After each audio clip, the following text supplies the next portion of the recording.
이번 주는 우리 민속 고유의 명절인 추석입니다. 추석에 되면 가족들이 모여서 또 맛있는 음식도 만들어 먹고 또 즐거운 시간을 보냅니다.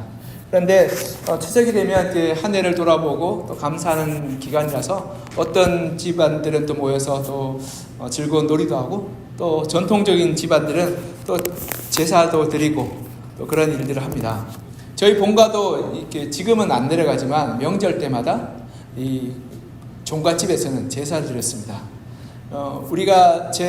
제가 살던 마을이 집성촌이라고 같은 종친들이 살던 마을이어서 7, 8집이 그 마을에 살았었습니다. 그래서 명절 때마다 같이 모여서 종갓집에서 제사를 드렸죠.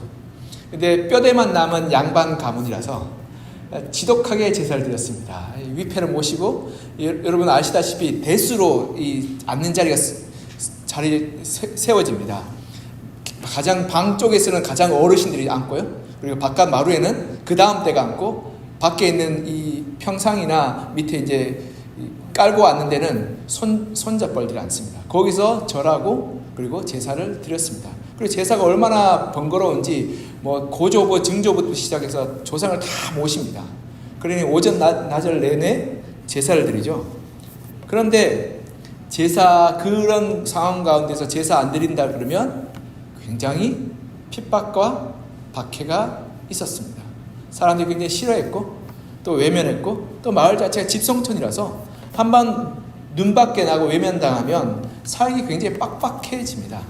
특별히 제 때는 그나마 3대째라서 한 4, 50년 흐른 시간이라서 그나마 그러려니 하고 넘어갔는데 저희 할머니 1대 때는 굉장히 예수 귀신 들린 사람이 와서 집안 망친다고 하면서 굉장히 핍박과 어려움이 힘들었던 것을 제가 많이 들었습니다. 그렇기 때문에 전통과 그리고 신앙이 충돌할 때 우리는 갈등과 어려움이 생기게 됩니다. 근데 오늘 본문에 보면 그러한 일들이 비슷하게 일어나는 것을 발견하게 됩니다. 예수님은 복음을 전하기 위해서 갈릴리와 유다 지역을 다녔습니다. 그런데 그것이 이 유대인들의 전통을 심각하게 어기고 충돌하는 문제였던 것입니다. 왜냐하면 유대인들은 일반적으로 정결법으로 깨끗하고 부정한 것을 만지지 않았습니다. 그래서 이 유대인들이 납비라고 선생님으로 가르칠 때 어떻게 해야 되냐면 회당이나 성전에서 복음을 전하고 가르쳤습니다. 부정한 사람 만나지 않고 부정한 곳에 가지 않았죠. 그래서 이 죄인들, 세리들, 창녀들은 회당에도 들어갈 수도 없었고 성전에도 들어갈 수 없었기 때문에 하나님의 말씀을 전혀 들을 수 없었던 것입니다. 이것이 바로 유대인들의 전통이었습니다. 예수님은 어떻게 하냐면 죄인들과 세리와 창녀들에게 직접 찾아가셨습니다. 그리고 그들과 함께 먹고 마시며 함께 거하였고 함께 잠도 주무셨습니다. 그러니 유대인들 입장에서 볼 때 저 사람은 장로들의 정통인 그런 정결법을 어기고 그리고 죄인들과 세리들과 창녀들과 함께 있는 죄인이라고 보았던 겁니다. 그런데 그 죄인이 하나님의 말씀을 가르친다라고 하니 기가 찼습니다. 그래서 이 유대인들과 그리고 이 서기관들은 예수님이 귀신 들렸고 미쳤다라고 생각했던 겁니다. 오늘 본문에 읽었던 그 윗절에 보면 본문 3장 21절에 보면 이런 기록이 있습니다. 예수의 친족들이 듣고 그를 붙들러 나오니 이는 그가 미쳤다 함이러라. 친족들이 예수님의 가족들과 그 친지들이 예수님 사역하는 곳에 쫓아 나오게 된데 왜냐하면 예수님이 미쳤다라는 소문을 들었기 때문에 그렇습니다. 그리고 거기서 더 나아가 예루살렘에 서기관이 왔는데 서기관들이 말하기를 예수님이 귀신 들렸다라. 오늘 본문 앞절에 보면 바알세불에 집혔다라고 이야기하죠. 바알세불은 귀신의 왕입니다. 귀신 중에서 최고의 귀신에 들렸다라고 미친 사람이라고 이야기하며 데리고 가라라고 이 서기관들과 그리고 유대인들이 예수의 부모님에게 그리고 예수의 가족들에게 종용하게 됩니다. 그러니 이 가족들이 큰일 나서 예수님을 잡으러 쫓아나오게 되었던 겁니다. 예수님 미쳤나 보다. 서기관들 바리새인들은 조상 대대로 내려오는 전통과 그리고 권위를 무너뜨리는 예수님의 모습을 싫어하고 외면하고 배척했습니다. 근데 예수님 보시기에 어떻습니까?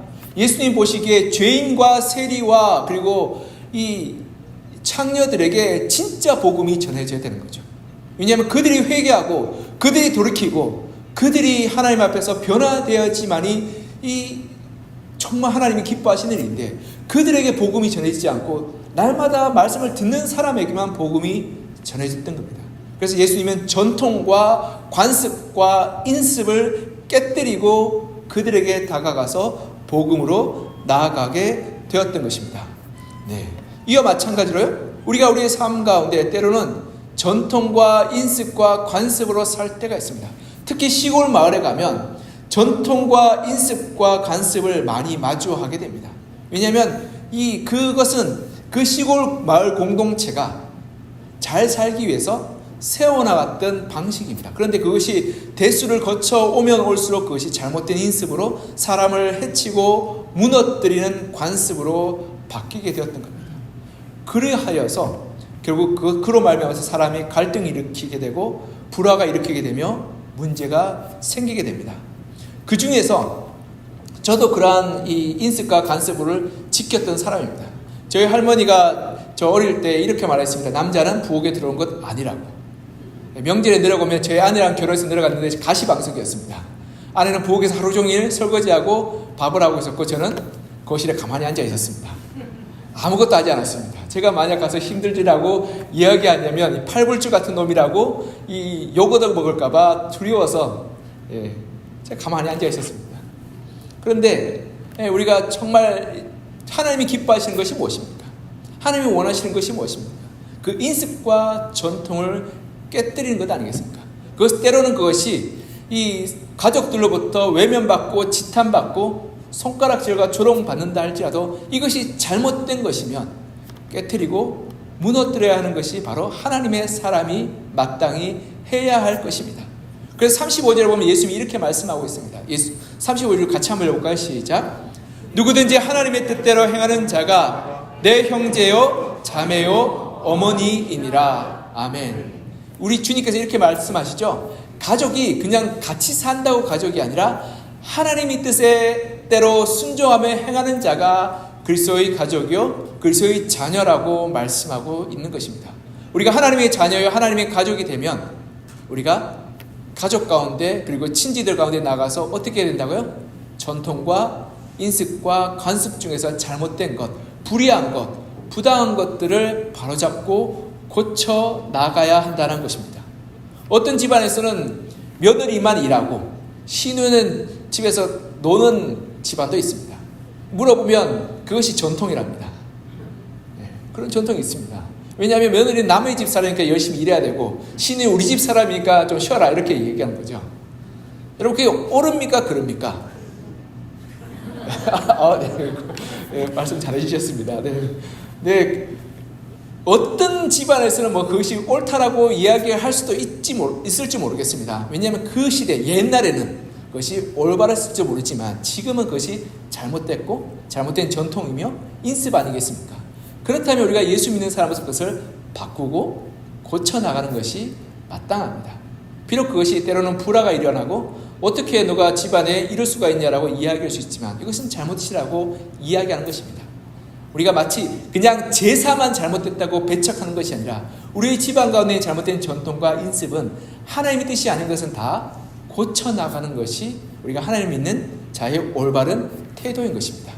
이번에 명절에 우리 가족들이 모이고 가족들이 교제하고 나누게 될 텐데 여러분 제사만 금지하는 것이 아니라 가족 전통 가운데서 잘못된 것들은 고쳐나갔으면 좋겠습니다. 그래서 여자만 설거지하는 것도 좀 고치시고 그런 것들을 좀 고쳐서 우리가 건강한 가족으로 좀 세워나갔으면 좋겠습니다. 그것이 하나님이 기뻐하시는 거룩한 가족을 세우는 첫 번째 비결인 것입니다. 그렇게 우리가 이번 명절에 그렇게 세워나가길 간절히 부탁드리겠습니다. 아멘 크게 하셔도 됩니다. 남자분들은 아멘 안 하시는 것 같은데요. 네, 그렇게 우리가 가정을 이렇게 아름답게 세워나갔으면 좋겠습니다. 그것이 우리가 복음 가운데 믿음으로 살아가는 자의 태도인 것입니다. 그래서 우리 주님께서는 마태복음 10장 35절에서 37절에 이렇게 말씀합니다.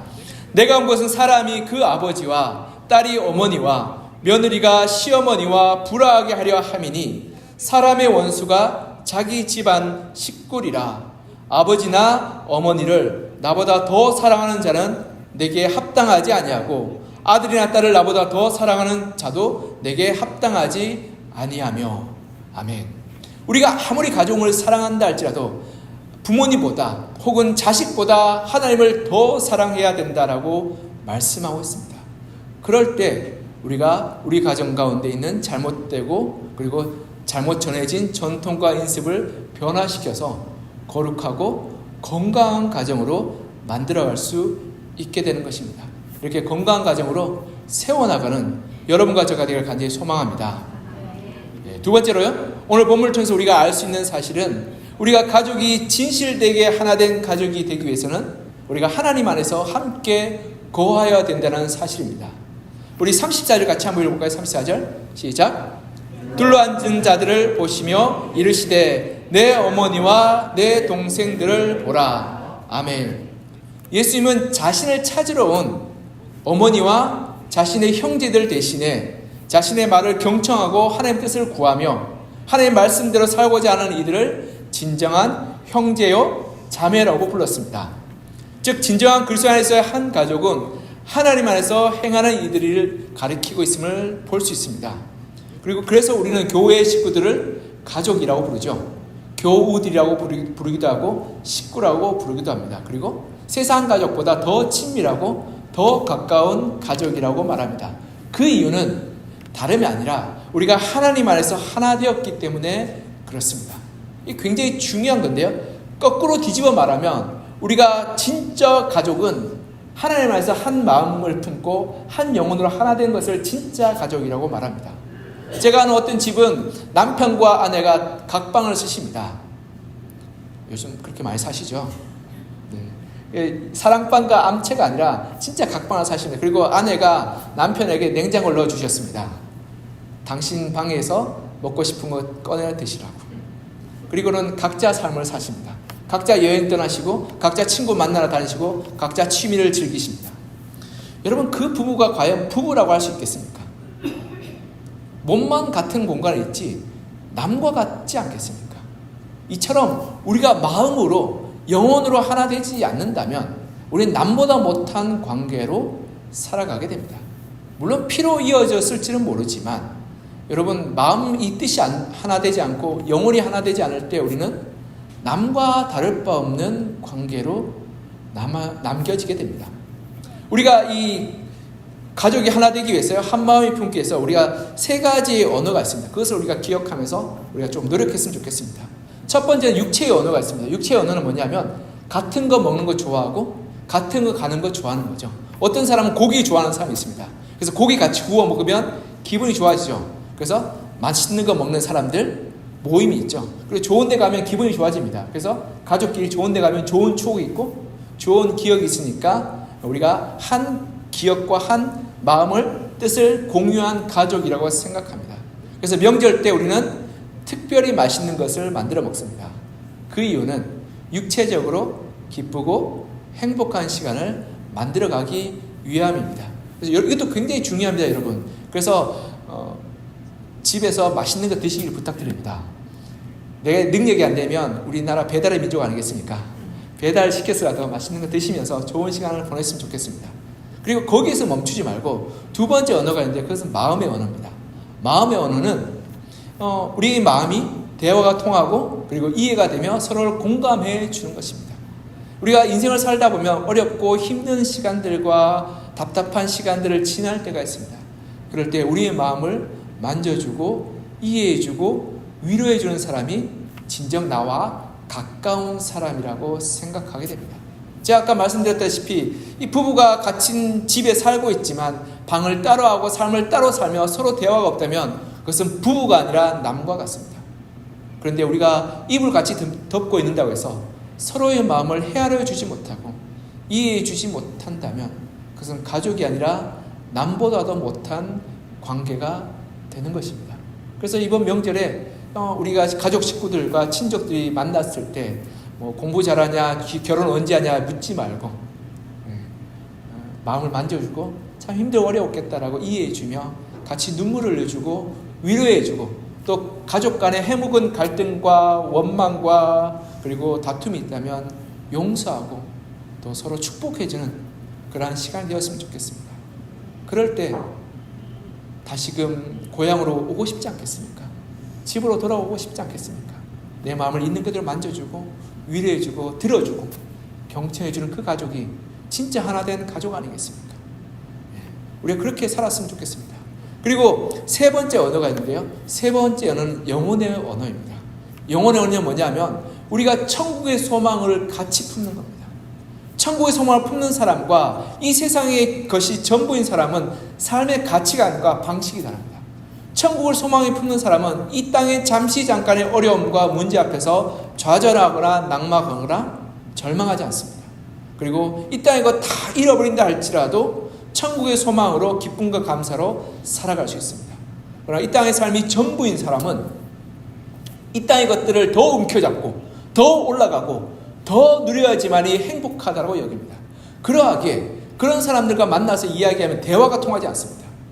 감사할 수 없습니다.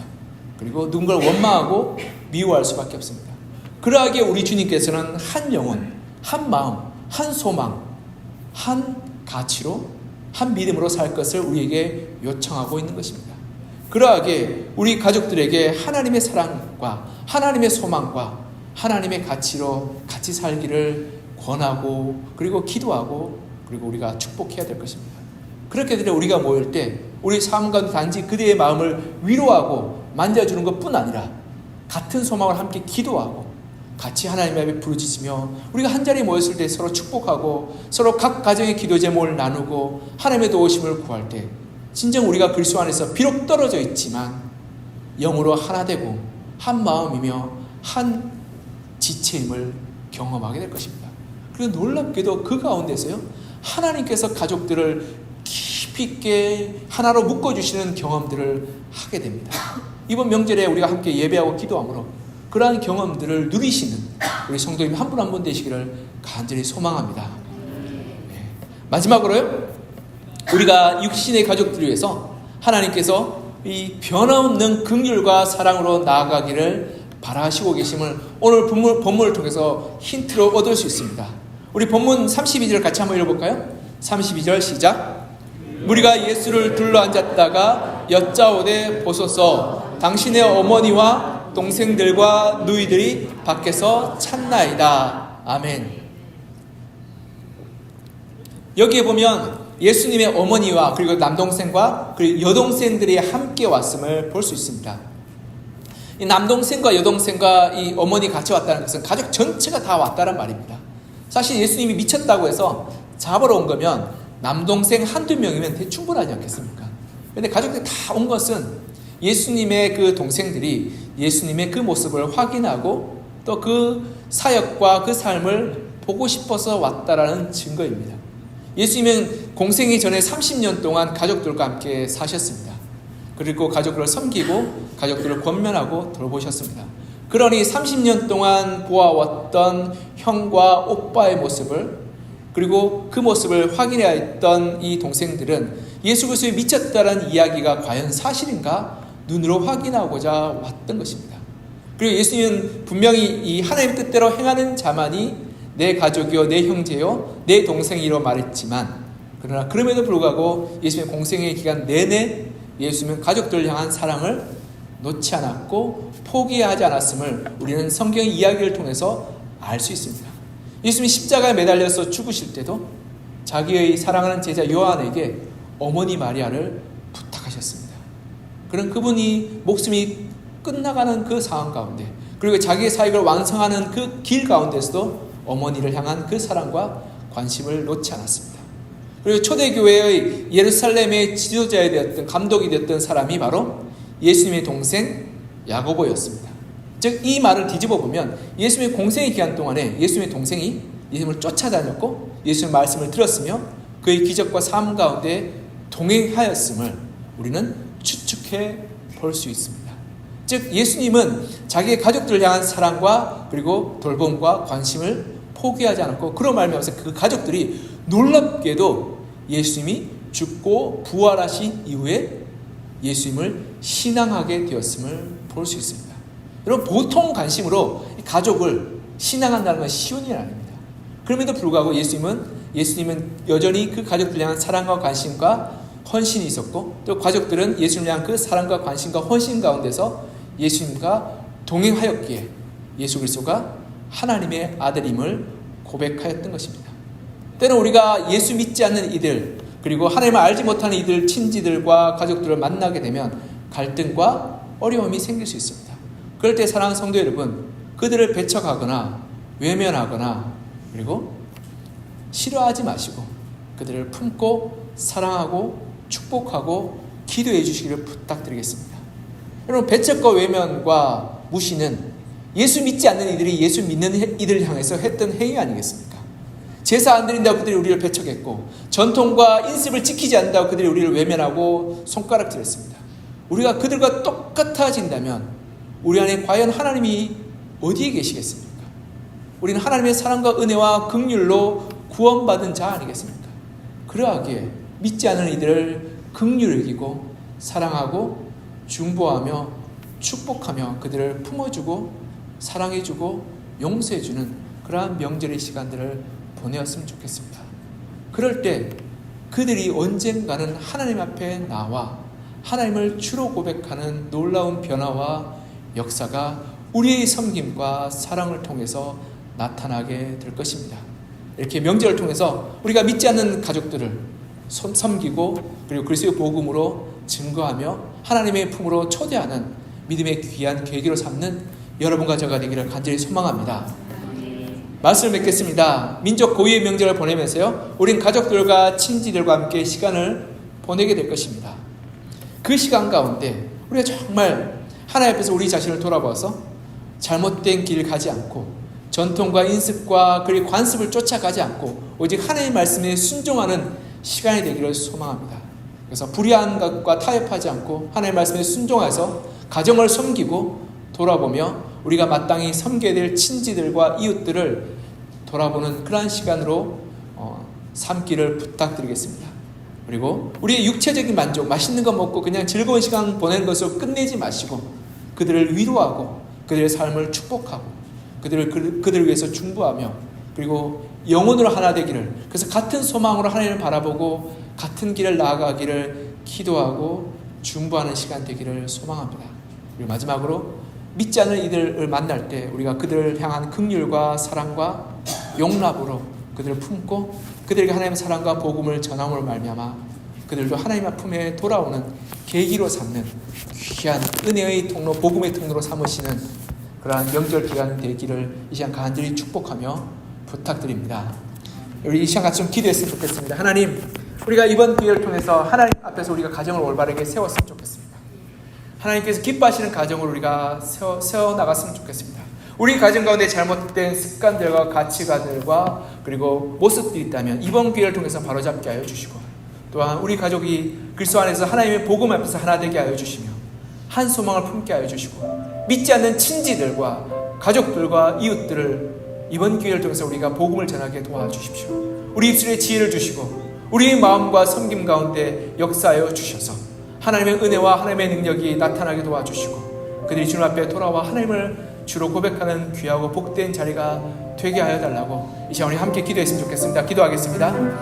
사랑과 은혜가 풍성하신 하나님 아버지, 우리가 참 아름다운 가정을 섬기게 하여 주시고 우리가 잘못된 길로 나아가지 않게 하여 주시고 믿음 가운데 은혜 가운데 우리가 살게 도와주시고 그리스도의 복음으로 능력을 살게 도와주시고 말씀 가운데 우리가 날마다 순종하며 그리스도의 뜻 가운데 하나님의 말씀을 따라가는 그러한 그리스도의 지혜로운 자가 되게 하여 주시면서 아버지 하나님, 주의 말씀을 따라 살기를 소망합니다. 주의 말씀 가운데 헌신되기를 소망합니다. 주여, 주께서 역사하시고 은혜 베풀어 주시옵소서. 우리가 날마다 주의 은혜 가운데 우리가 날마다 하나님의 은혜 가운데 살게 도와주시고 하나님의 말씀 가운데 거하게 도와주시며 주의 말씀과 능력 가운데 우리가 하나님 이번 명절을 통해서 하나님의 뜻을, 하나님의 그 사랑을, 하나님의 그런 말씀을 우리 가정 가운데 올바르게 쓰게 도와주시고 거룩한 가정, 하나님이 기뻐하시는 가정으로 우리가 만들어갈 수 주님도 오시고 역사하여 주시옵소서. 아버지 하나님 우리를 통해서 역사하여 주시고, 아버지 하나님 우리를 통해서 은혜 베풀어 주시며, 주의 말씀과 주의 능력으로 우리를 새롭게 하여 주시고, 우리가 하나님 잃어버린 영혼들, 하나님 알지 못하는 그 가족들에게 그리스도의 복음과 은혜를 전하게 도와주시고, 그런 말면서 하나님의 뜻을 우리의 삶 가운데, 우리 가정 가운데 이루어갈 수 있도록 주여 도와주시고 은혜를 더하여 주시옵소서. 아버지 하나님 함께하여 주시옵소서. 하나님 축복하여 주시고 하나님께서 은혜 베푸시는 마음을 주여 도와주시고 역사해 주시옵소서. 사랑과 은혜가 풍성하신 하나님 아버지, 우리 주님께서 하나님 뜻을 따라서 행하는 자녀들이 하나님의 자녀요 하나님의 백성이라고 말씀하여 주시며, 하나님 말씀에 하나님 뜻에 순종하여서 살 것을 말씀하여 주시고, 가정을 올바르게 세워나갈 것을 부탁하셨던 것을 우리가 봅니다. 이번 추석 명절을 보내면서 우리가 하나님께서 기뻐하시는 가정을 세우기를 소망합니다. 우리 가정 가운데 있는 전통과 인습과 잘못된 관습들을 우리가 답습하지 않게 하여 주시고, 하나님의 뜻 가운데서 올바르게 바로잡게 하여 주시며, 하나님이 기뻐하시고 하나님이 원하시는 그러한 아름다운 가정으로 세워나가게 도와주시옵소서. 또한 하나님 우리 가정이 그저 육체적인 기쁨으로 말미암아서 하나님 그냥 맛있는 음식 먹고 즐거운 시간을 보내는 것으로 끝내지 않게 하여 주시고, 서로 위로하고 용서하고 서로 축복하고 서로의 마음을 만져주는 깊이 있는 정말 마음으로 하나 된 가정 되게 하여 주시고, 또한 한 소망과 한 하나님으로 하나된 믿음의 가정으로 세워지게 도와주시옵소서. 또한 믿지 않는 친지들과 가족들과 이웃들에게 이번 기회를 통해서 예수 그리스도의 사랑과 능력을 전하게 하여 주시고, 구원의 복음이 그들에게도 전하여져서 하나님 앞에 나오고 변화될 수 있도록 주님 우리를 사용하여 주시고, 이번 명절을 통해서 역사하여 주시옵소서. 우리를 통해서 우리의 가정과 우리의 그러한 가문들을 하나님이 기뻐하시는 거룩한 가정과 가문으로 세우게 하여 주시기를 소망하오니, 주여 우리를 통해서 역사하시고 우리 가정 가운데 하나님 나라를 이루어가게 도와주옵소서. 주의 돌보심과 은혜를 간절히 사모하며 살아계신 예수 그리스도 이름으로 기도합니다. 아멘.